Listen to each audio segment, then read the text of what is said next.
were you when you learned to swim? Well, I was 4 years old, and I had learned to swim that summer, and I was so proud of myself.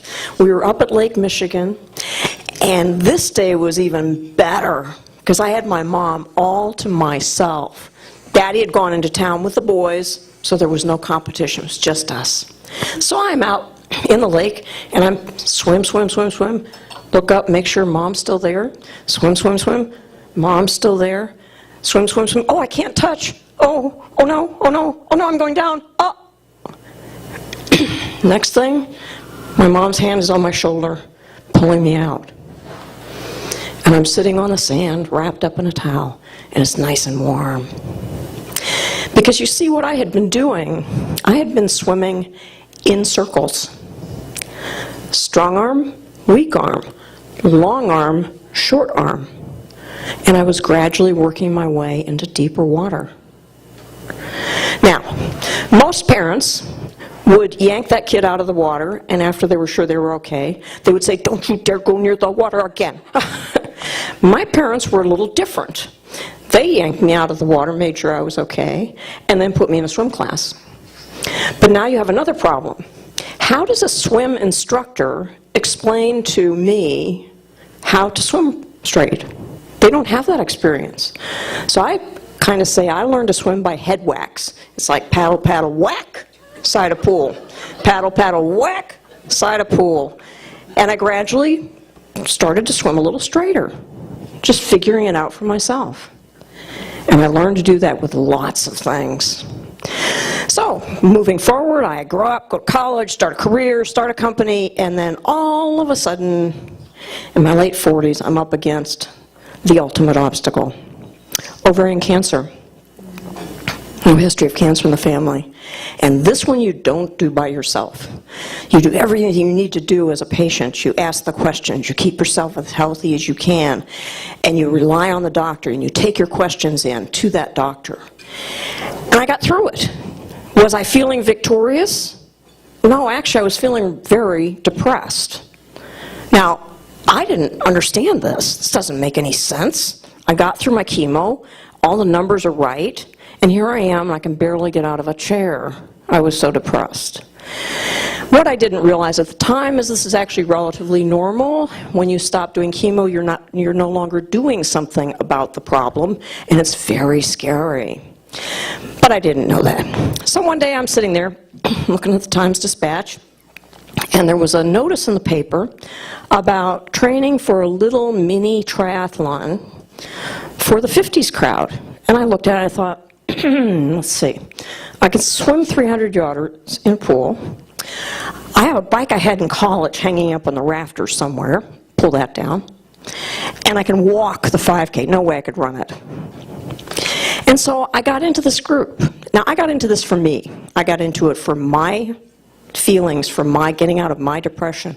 But what I found was an unexpected plus, and that was an amazing, supportive group of people. I don't care if you were first, last, or in the middle. This group was there with you.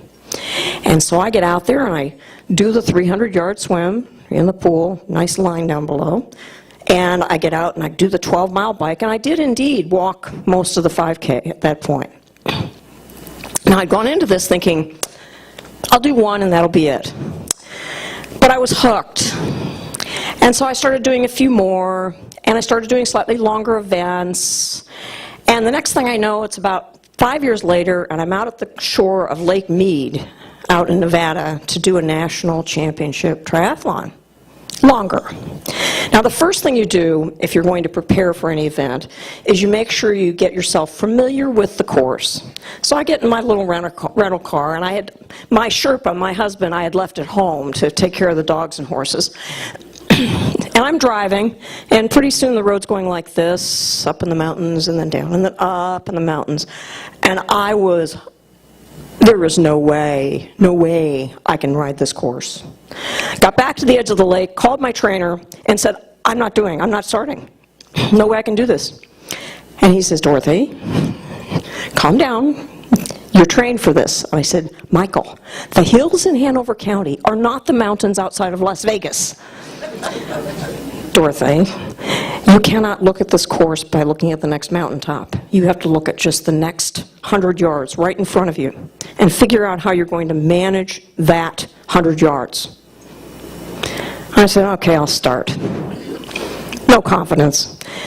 So I get out there the next day, and I go through the bike course, and you know what? It worked. Pretty amazing. And I get back to the edge of the lake. The only thing I had forgotten was that the last 6 miles went from the lakefront to this town up in the mountains where my bike was. And it got progressively steeper and steeper as I went. But by that time, I was so ingrained into that next 100 yards mindset that I got through that right over that last 9% grade, and I finished that, and I finished the race. So now I'm feeling pretty confident, you know. This was really good, and I had my technique and my strategy down and so on. And I got talked into, I must admit, from my triathlon buddies, doing an Ironman triathlon. And I trained with a whole group of people, and we had a team house in South Coeur d'Alene, Idaho. And I get out there, and I go out and do the swim, which I was not going very well because I was really swimming, not in circles, but S-curves. And I get out of the water, and they stop me, and they turn me around and point me at the clock. And I had missed the swim cutoff time by 1 minute. 1 minute. And they stripped the timing chip off of my ankle, and as I went practically crawling across the beach, they announced my name to the thousands of people that were standing there as having missed the swim cutoff. Never again. No way. I was too old. I should never have done this. No way. However, it was like a piece of unfinished business. And I finally had a coach who said that to me. And I said to him, could you train me up for an Ironman? He said, absolutely. So we're going to work a lot on the swim, and we're not going to overtrain you on other stuff. And I said, okay, I'll take it on with that in mind. Now, I had 3 things going for me here. Number 1, I had a coach who I really knew and trusted and who really understood what I had to deal with. I had a very small network of support. Not everybody around the community, they would have been saying, but of course you can do this. There was no of course about it. But I had a few friends, my husband, and a few other people. And the third thing I had was an absolute commitment that whatever my coach said I needed to do was what was going to happen. So on this time I get out there and start off in the swim, Ironman Maryland, and here we go, and I hauled out of that swim 25 minutes before the cutoff.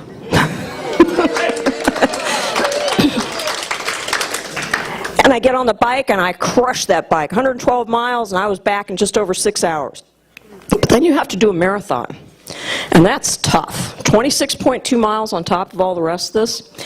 And you know, I took it on the 100 yards at a time. I went back to that. And that's what got me through that event. And you know what? I finished that race. I finished that race. But it took me back to rely on that network of help and next 100 yards at a time. So when you think about taking on something new, do I need a network of help or can I do it on my own? But I don't care what age you are or what the challenge is, you can take it on. That's all you have to do. Thank you.